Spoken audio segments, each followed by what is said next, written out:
Hi, welcome to my class in number theory or theory of numbers. The set of integers or the integers are the building blocks of number theory, of this course, theory of numbers. For today, we will start with some notations and some basic properties for the set of integers or integers. The set of real numbers denoted by this notation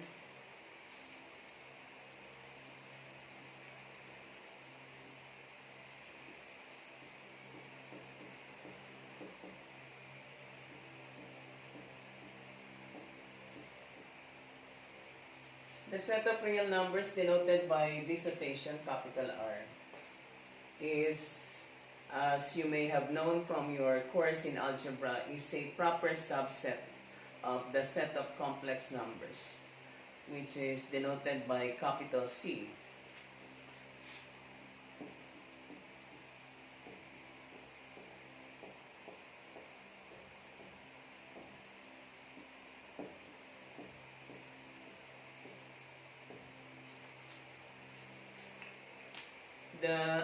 The set of real numbers is a proper subset of the set of complex numbers.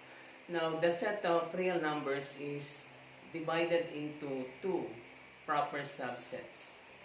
Those are the set of rational numbers and the set of irrational numbers.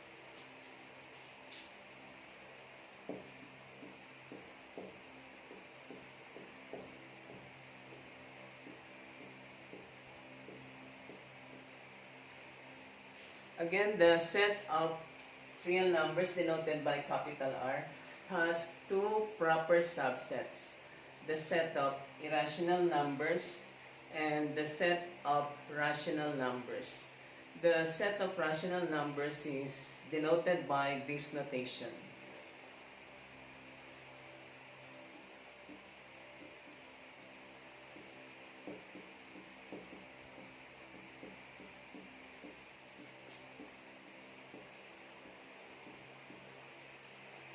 The set of rational numbers is denoted by capital Q, and it is one of the two proper subsets of the set of real numbers. The other proper subset of the set of real numbers being the set of irrational numbers. And the set of rational numbers denoted by capital Q is defined as follows, and I will use the set notation to define the set of rational numbers.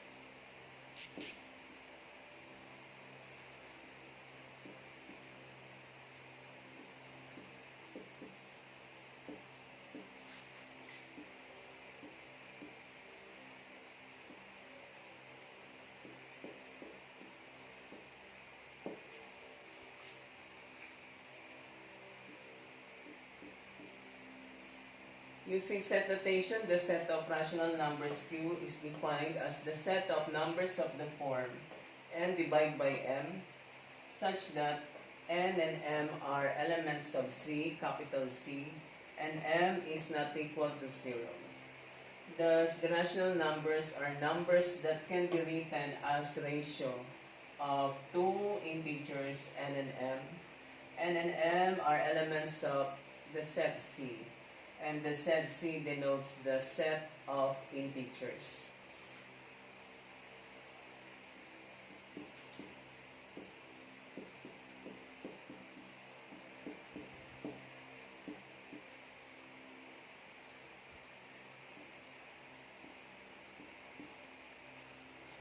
The set of integers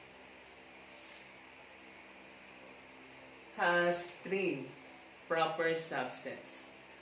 The three proper subsets of the set of integers are the set of negative integers, the zero integer, and the set of positive integers.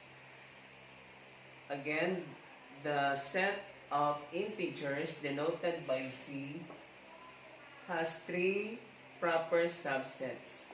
Those are the set of negative integers, the set of positive integers, and the zero integer.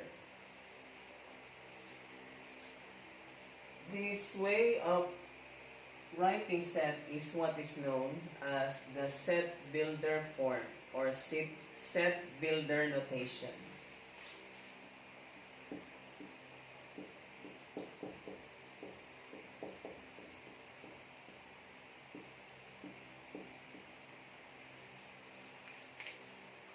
Now I will write the elements of the set of integers z using roster form.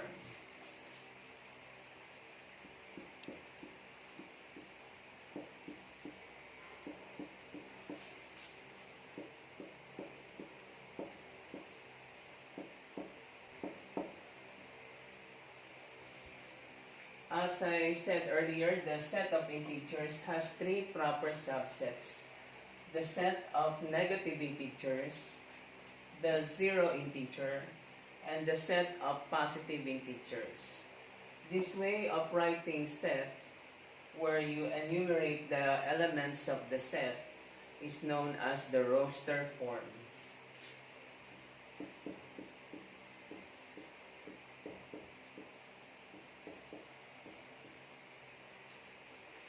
While this way of writing set is known as the set builder form or set builder notation, where you specify the property that is satisfied by the elements of the set and the conditions that are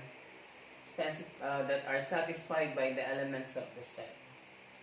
In the set of rational numbers, it's specified in the set builder form that the entries, the elements of the set of rational numbers Q are numbers that can be written as ratio of two numbers, and the conditions, these two numbers are integers because the numbers n and m are elements of C, and C is the set of integers that has three subsets: the negative integers, the zero integer, and the set of positive integers. Now, the set of positive integers is also known as the set of natural numbers or the set of counting numbers. And the set of natural numbers is denoted by this notation.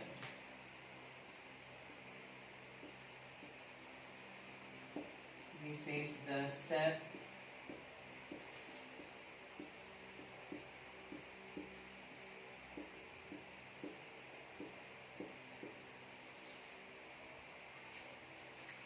The set of natural numbers is denoted by capital N, and it is the set of positive integers, also known as the set of counting numbers. Hence, the elements of N, capital N, are the numbers from 1 to positive infinity. This set goes to infinity without n. That means there are infinitely many entries or elements of the set of n of natural numbers. There are infinitely many positive integers. Again, the set of natural numbers is the set of positive integers denoted by capital N, and the set of natural numbers or the set of positive integers are also known as the set of counting numbers, because these are the numbers that we use in counting. When we count, we say 1, 2, 3, etc. Now, we should note that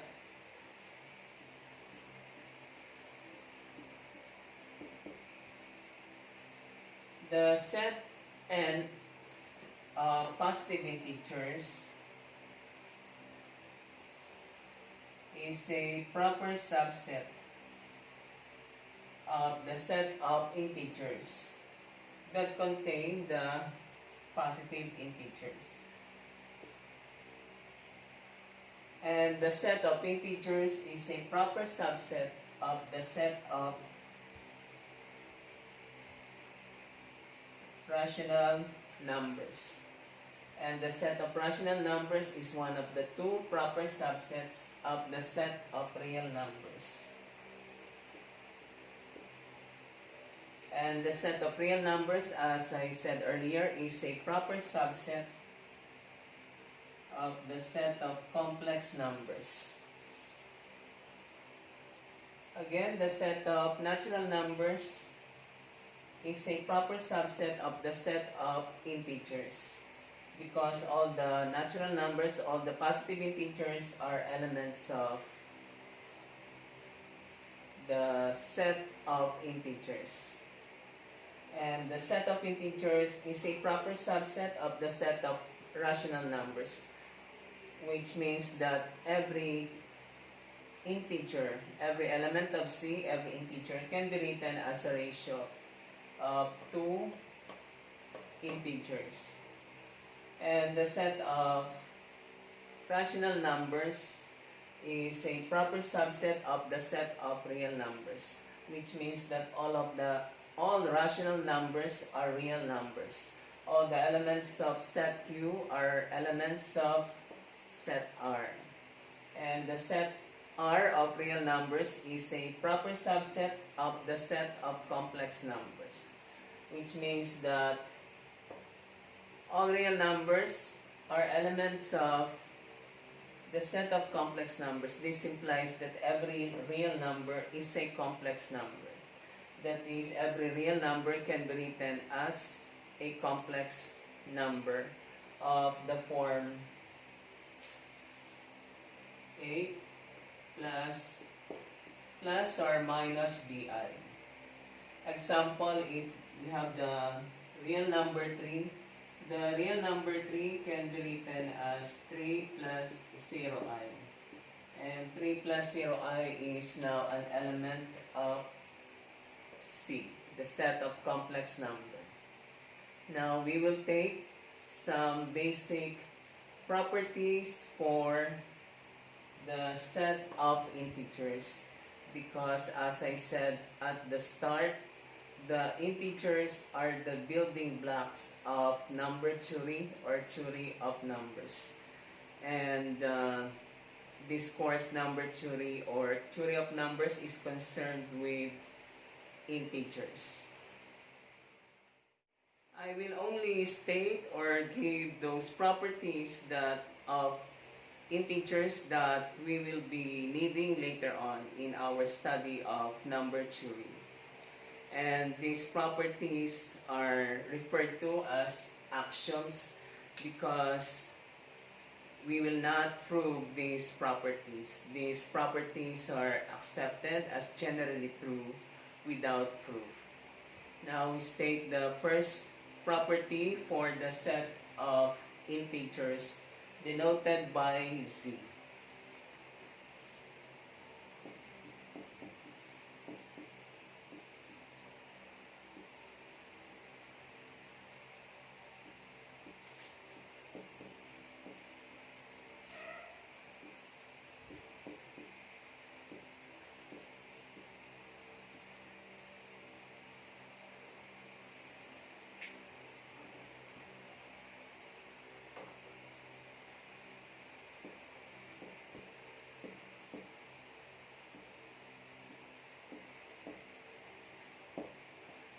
The first property states that if A and B are elements of C, which means that A and B are integers, they can be negative integers, 0 integer, or positive integers.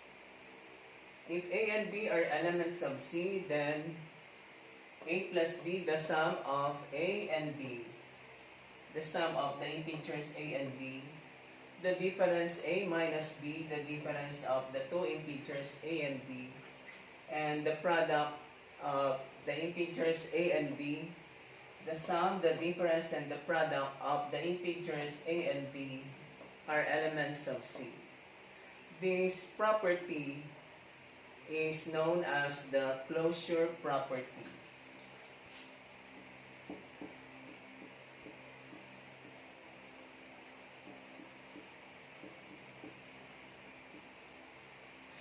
in your study of algebra, you must have taken this properties of the set of real numbers, including the closure property.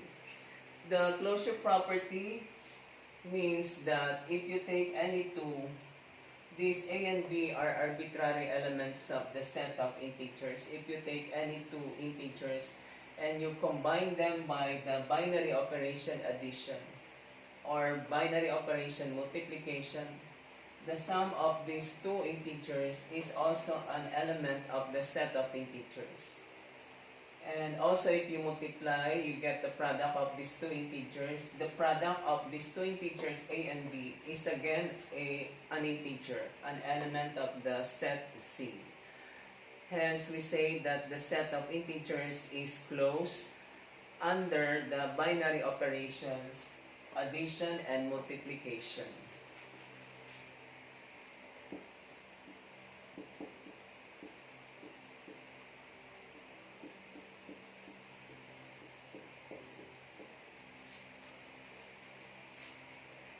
Now, subtraction can be defined in terms of the binary operation addition. If we write A minus B as A plus minus B. So, using this notation, we have defined subtraction A minus B as in terms of addition, as the sum of A and the negative of B. Negative of B, if in your study of algebra, is known as the additive inverse of the integer B. Now we state the second property or axiom for the set of integers.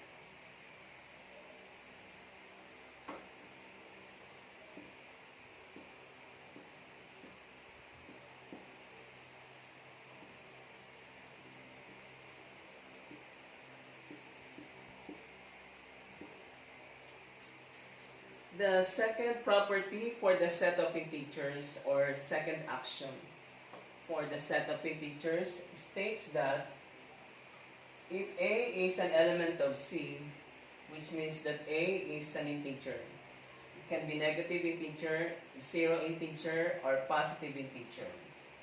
If A is an element of C, the set of integers, then there is no x, number x such that x is greater than A and x is less than A plus 1. We take a particular example. Suppose A is equal to 1.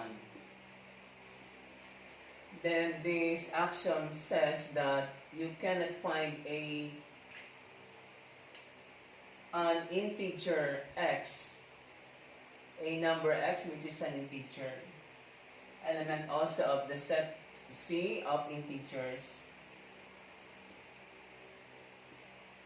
No x element of C exists such that x, our A is 1, x is greater than 1, but x is less than A plus 1, A is 1, so 1 plus 1 is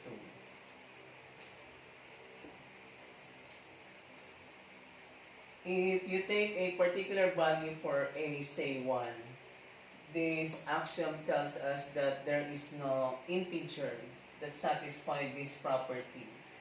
there is no integer that is greater than 1 and less than 2.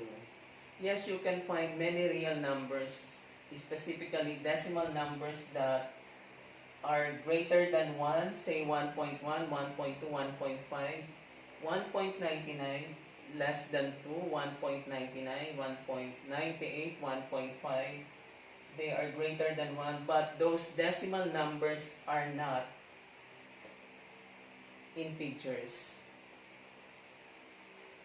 Again, if a is an integer, then there is no x, also an integer, such that this number x is greater than a and less than a plus 1. And this is our particular example. You cannot find an integer that is greater than 1 and less than 2. And this property is true for all integer element of the set C of integers. We now state the third property or axiom for the set of integers.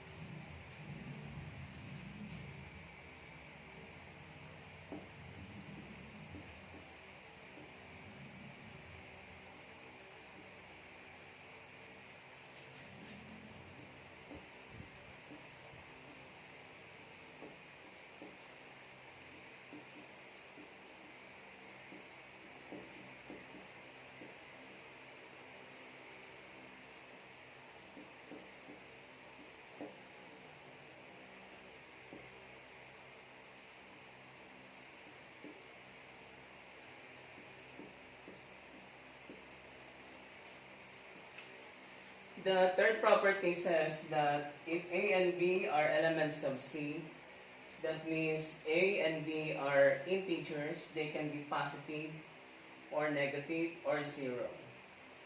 And there is the additional condition, the product A, B, or A multiplied by B is equal to positive 1. If A and B are elements of C, that is if A and B are integers, and their product is positive 1, then either one of these is true. One of these is true. Either A and B are both equal to 1, positive 1, and their product will be positive 1. If A is 1, B is 1, AB, the product AB is positive 1, which is true.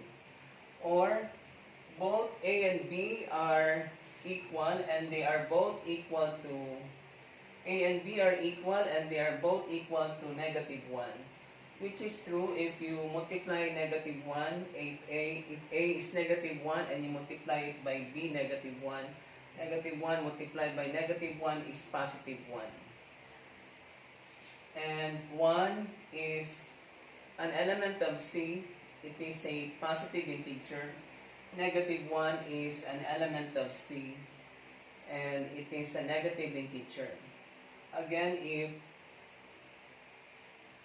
two integers have a product of positive 1, then the two integers are either both 1 or the two integers are both equal to negative 1.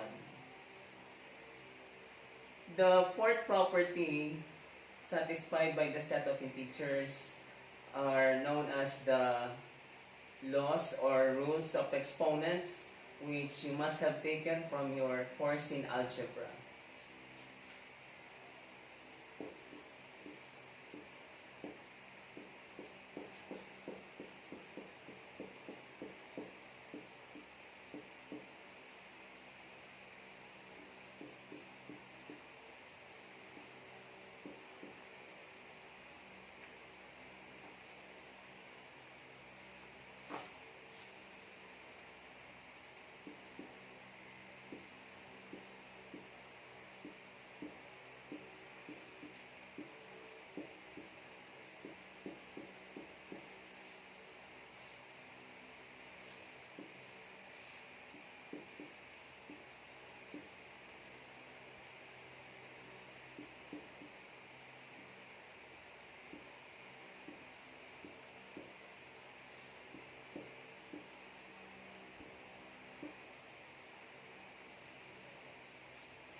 we state the first of the laws of exponents. These law of exponents are true for any integers n and m, element of the set of integers c, and for any two real numbers a, b, elements of the set of real numbers r. The first rule or law of exponents says that if a to the n is raised to the exponent m, then a to the n raised to m is equal to a to the power n multiplied by m, where n and m are integers, elements of the set of c of integers, and the base a is a real number, element of the set of real numbers r.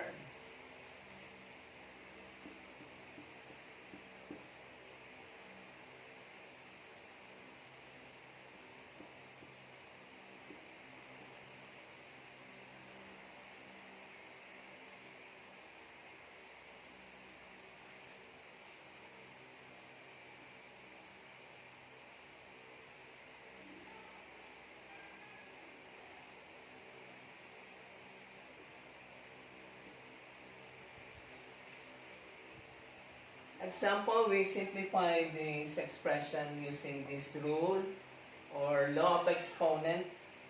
In this example, our a is negative 1/2. The exponent n is 2. The exponent m is negative 1.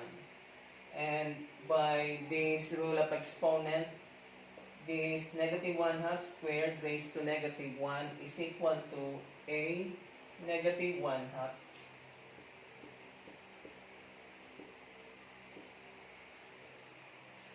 to the power n multiplied by n, where n is 2 and m is negative 1.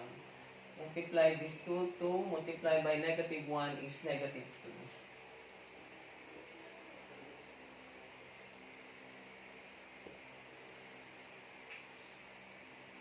And by another property of exponent or another rule of exponent from your algebra course,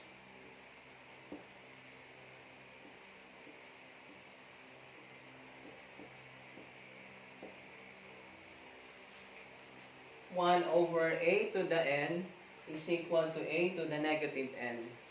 This property says if you bring this to the numerator, you take the opposite sign of the exponent of a. If you bring a to the n to the numerator, you take the opposite sign of the exponent of n. You take the opposite sign of the exponent of a. And here the exponent of a is positive n. If you bring that up to the numerator, it becomes negative n. The opposite sign of positive is negative. Similarly, if you bring a to the minus n to the denominator, you take the opposite sign of the exponent of a. The opposite sign of negative n is positive n. So we take this, we apply this property of exponent from algebra to further simplify this. We take negative 1/2 to the denominator. This will be equal to 1 over negative 1/2 to the power. We take now the opposite sign of negative 2. If we bring it down to the denominator, and it becomes positive 2. And by another property or law of exponent from your algebra course, the square of negative 1 over 2 is equal to the square of negative 1 over the divide by or over the square of 2. And the square of negative 1 is positive 1. And the square of 2 is 4.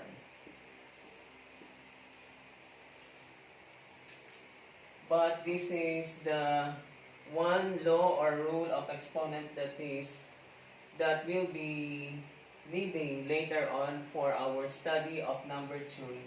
If n and m are two integers and a is a real number, a element of R, a to the n raised to m is the same as a raised to the product n multiplied by m.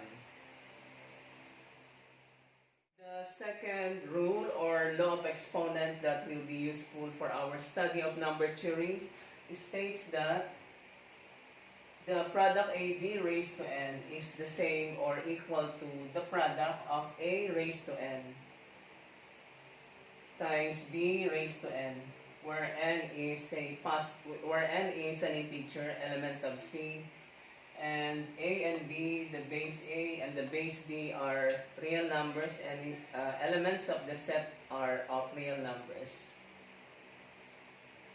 We take a particular example.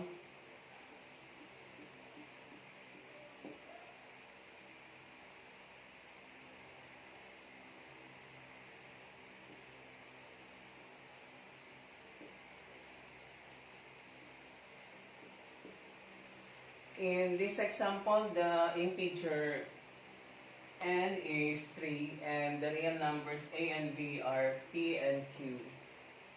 And by this rule or law of exponent, the product pq raised to the exponent 3 is equal to the real number p raised to the integer 3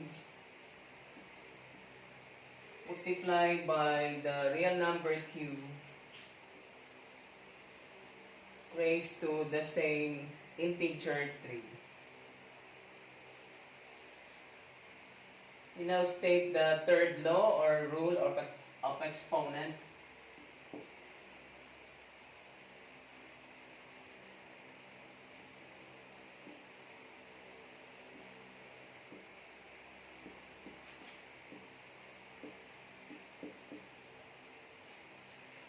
You must have taken this rule or law of exponent in your course in algebra.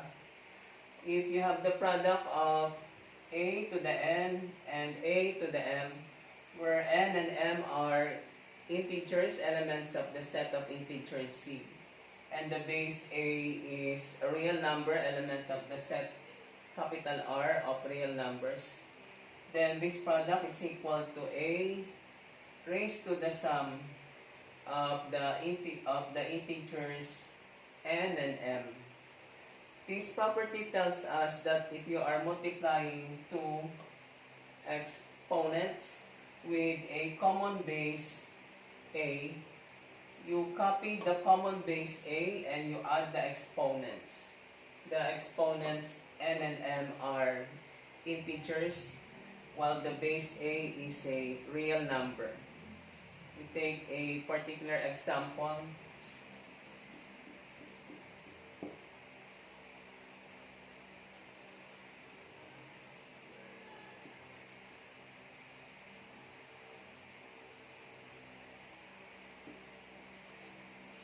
In this example, the base a is 2, and 2 is a real number. The exponent n is 3, the exponent m is 2. And by this property, the product of these two is equal to the common base 2. Common base is 2 raised to the sum of the exponents of 2, or the sum of the integers 3 and 2. And this is equal to 2 to the power 5, which is equal to 32. 2 to the power 5 is 32.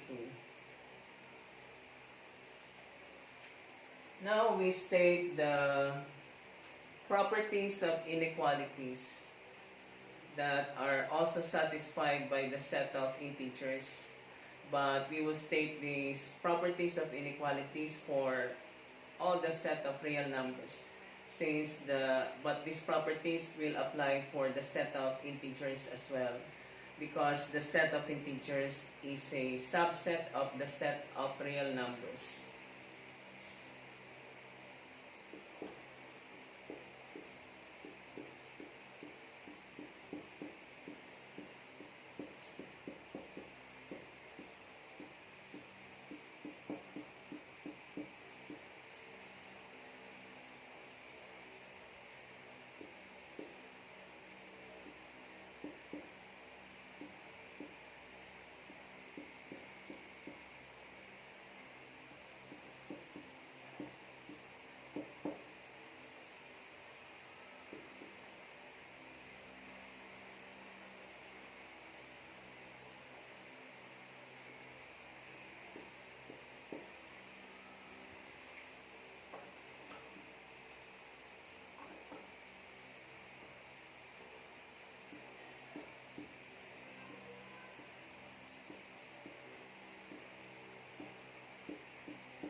In these properties of inequalities, we take three arbitrary elements of the set R, which means that A, B, C are real numbers. They can be any three real numbers, but we are sure they are real numbers because they are elements of the set R of real numbers.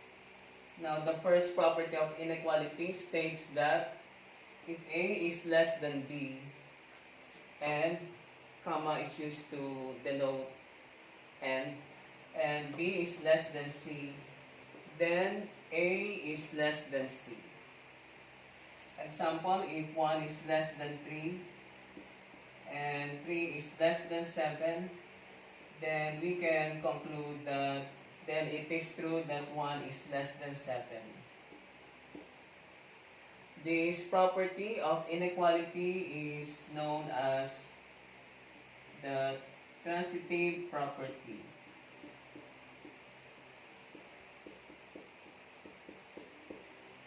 Transitive property, also known as transitivity. Again, if A is less than B and the real number B is less than C, then the real number A is less than C. Although A, B, C are real numbers, this property is also true for any three integers that satisfy this condition, A less than B, B and less than C. Because the set of integers Z is a proper subset of the set of real numbers R. We state the third property of inequality that we will use later on. And this property is called the addition property for inequality.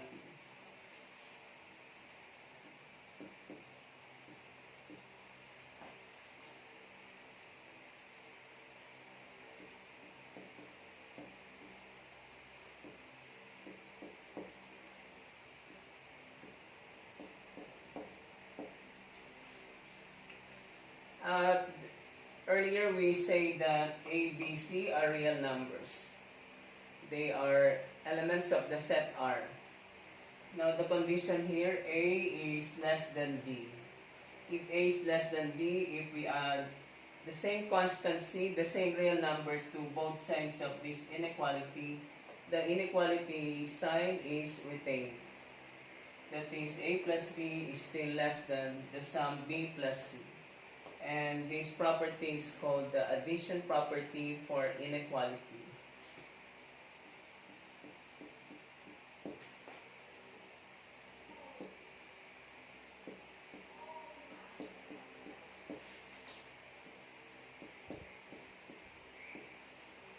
Let us verify this addition property of inequality by letting A be equal to 3, B be equal to 10, and C equals negative 5. 3, 10, and negative 5 are all real numbers. They are elements of the set R of real numbers. And this condition must be true. A must be less than B. And A is 3 and B is 10.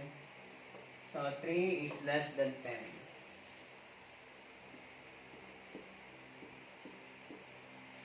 Now we add the constant C to both sides of this inequality. We add negative 5 to 3. 3 plus negative 5. And we want to check if this is still less than to the sum of 10 and negative 5.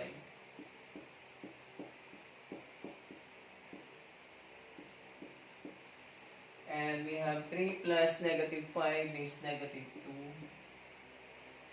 And 10 plus negative 5 is 5. And negative 2 is less than 5. Thus, we have verified the addition property for inequality. 3 is less than 10. We add negative 5 to both sides. The sum, negative 2, is still less than the sum 5. The sum negative 2 of 3 and negative 5 is still less than the sum 10 of the sum 5 of 10 and negative 5.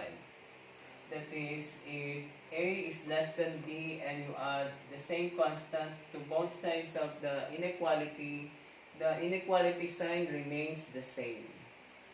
We state the fourth inequality property.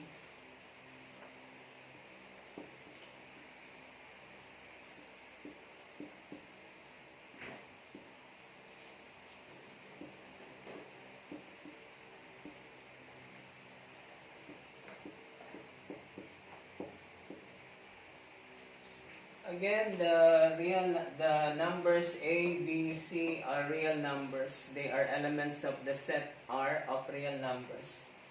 And in this law of inequality, we are given that A is less than B and C is greater than 0, which means the real number C is positive. And if we multiply both sides of this inequality by C, which is positive, greater than 0, then AC is less than BC. The inequality sign is retained, the inequality sign remains the same if you multiply both sides of this inequality by a positive real number. We take an example.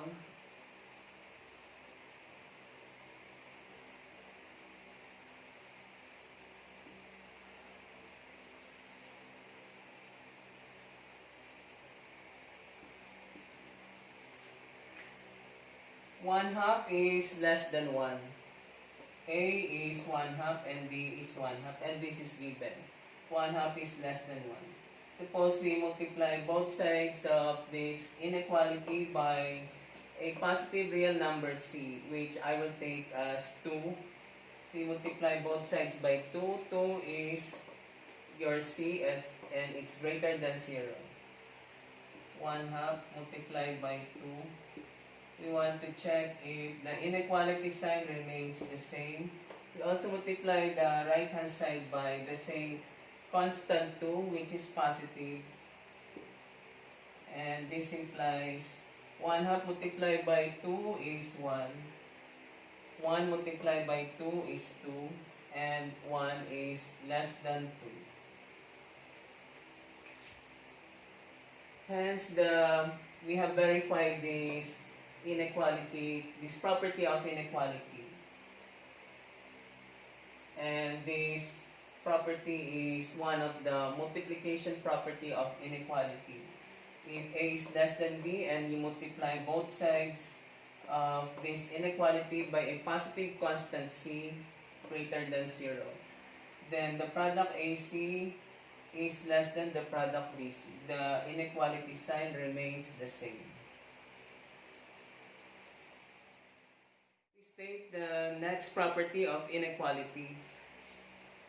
Again, A, B, C are any three real numbers, elements of the set R of real numbers. And we are given the condition that A is less than B and C is less than 0, which means that the real number C is negative because it is less than 0. And the real number A is less than the real number B. Then, this property says if you multiply both sides of this inequality by the real number C, which is negative, the inequality sign will be reversed. The inequality sign is reversed if you multiply both sides of this inequality by a negative real number. The product AC will be greater than the product BC. Let us verify this property of inequality for some specific values, for some specific real numbers A, B, C.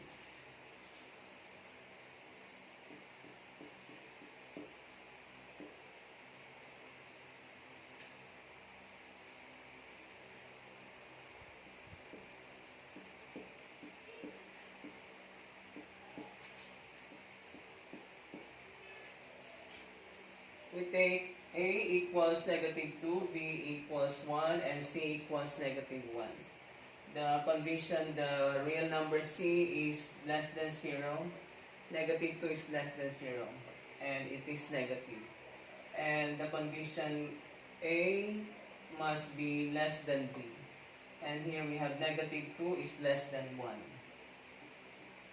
If negative 2 is less than 1, and we multiply both sides of this inequality by the negative number, real number, negative 1 half, negative 2, multiplied by negative 1 half.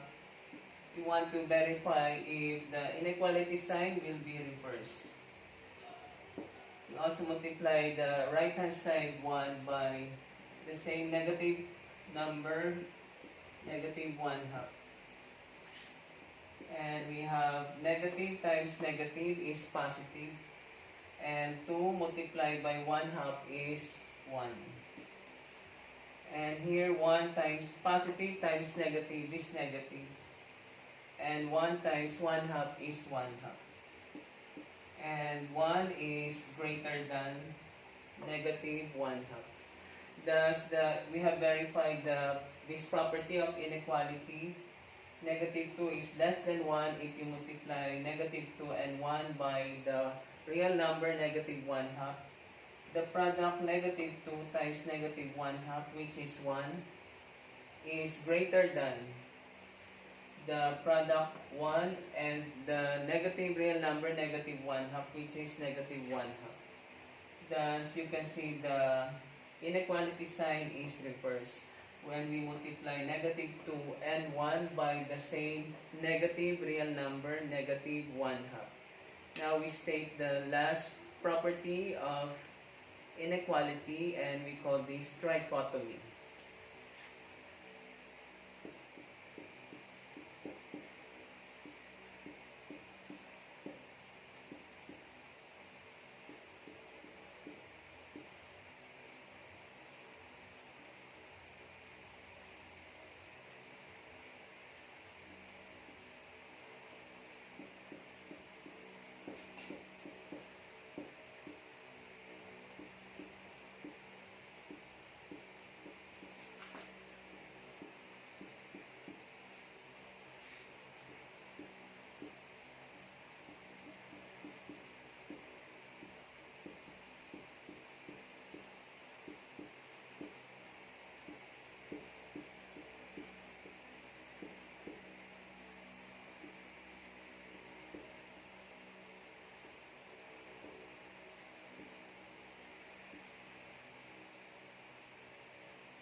We take any two real numbers A and B. For any two real numbers A and B, elements of the set R, A and B may or may not be the same real numbers, but they are real numbers because they are elements of the set R of real numbers.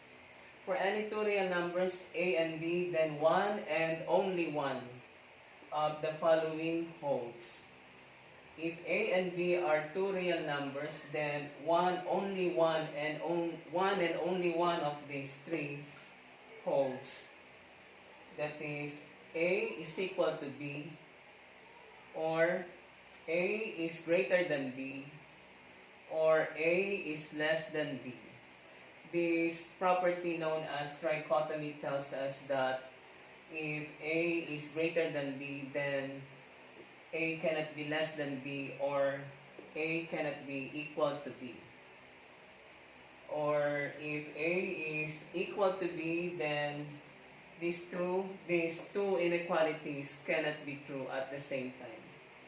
If for any two real numbers, only one and only one of these is true. We state the last axiom, and this axiom applies for the set of natural numbers denoted by capital N. As I said earlier, the set of natural numbers is the set of positive integers known as the counting numbers, because the natural numbers or the positive integers are the numbers we use for counting. And this axiom that holds true for the set of positive integers or the set of natural numbers is known as the well-ordering principle. We state now the well-ordering principle for the set n of natural numbers. Well-ordering property for n, the set of natural numbers. It states that every non-empty subset, the subset of the set of natural numbers is non-empty.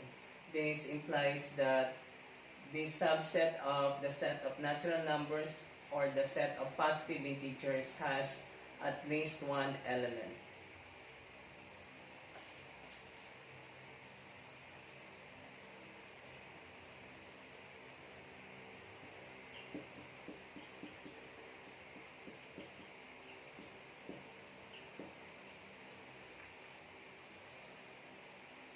Again, every non-empty subset of n, the set of natural numbers, contains a least element.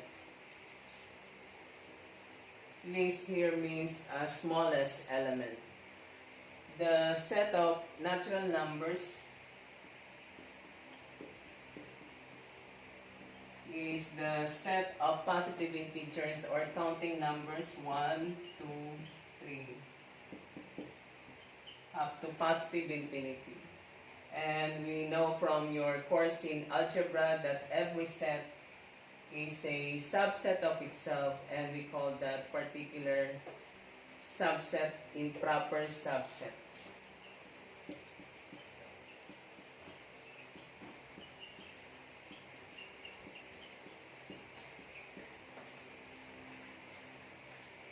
And n is a subset of itself, and we call n a improper subset of n.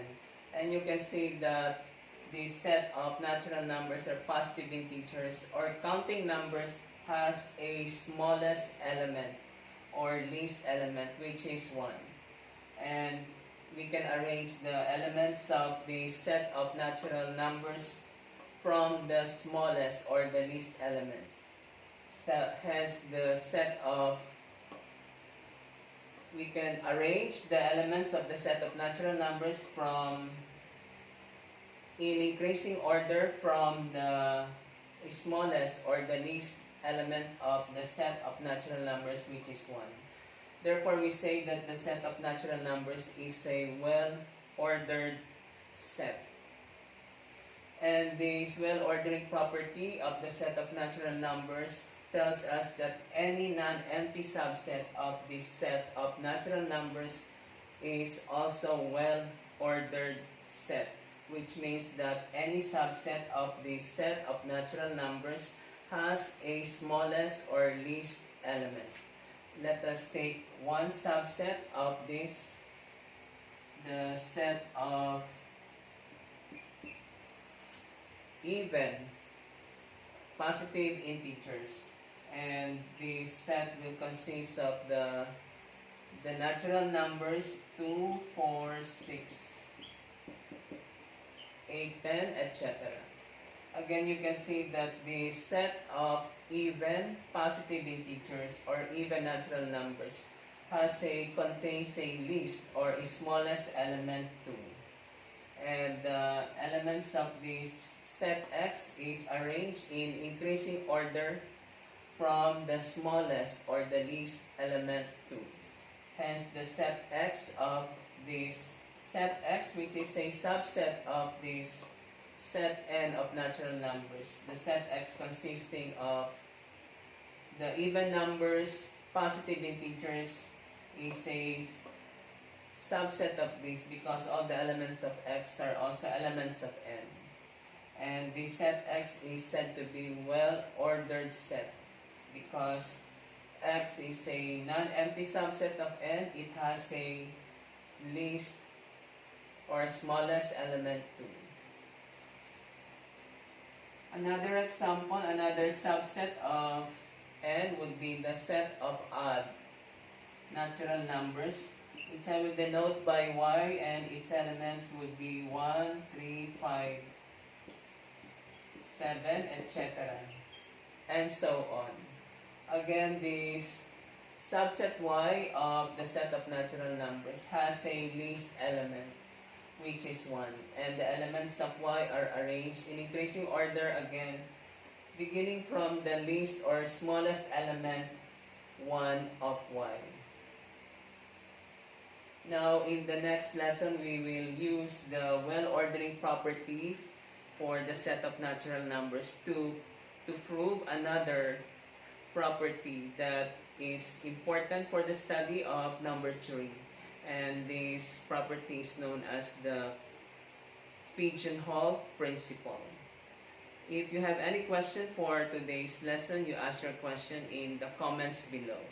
And for your assignment, please define or state the following and give one example for each. Again, for your assignment, define or state the following and give one example for each. Number 1, proper subset. Number 2, subset. Number 3, irrational number. These terms I have mentioned earlier, and you must have taken these terms in your course in algebra. Number 4, set builder form. 5, roster form. 6, closure property. 7, binary operation. 8, this is a property of or law, one of the law or rule of exponent. 9, empty set. And 10, improper subset. Thank you for joining me in my class today, and don't forget to subscribe or ask your friends to subscribe to my YouTube channel, Art Calizon. Thank you.